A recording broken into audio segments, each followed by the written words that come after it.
Okay. Kaya mo to, kaya mo to, kaya mo to. Diyan sige ako, Noelo. Alam ko Yes. lahat yan. Hello, Dance Universe! At ito na ang challenge. So, ang challenge natin ngayon ay iisipin natin kung ano ang Gen Z slang na ibibigay nila.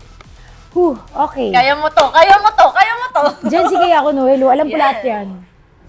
Tama, di ba yung pagkakaintindi namin? Okay, 1, 2, 3. Hindi ko ano ba yun? Maganda. Pag snatch. Pag ganun ka, oh.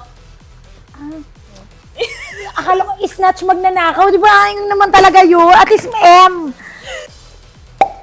Okay. Private. Private account, ha? Parang ano siya, parang private na, ano mo yung dump account? Ganun, ayun na ang tawag ngayon, Finsta. Hindi ba fake account tawag dun? Ano? Fake account, di ba? Oo, bakit naging Finsta. Ako pinsan, kasi magkatunog.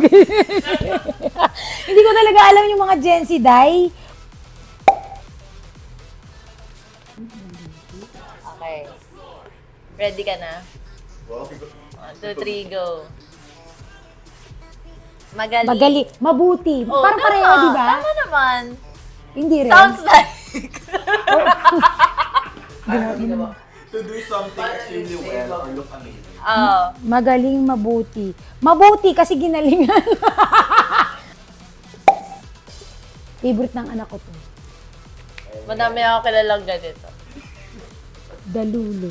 Ano yun, ate? Labubu. Mali yung dinig niya! Delusional. Delulu. Dalulo nga. Delulu.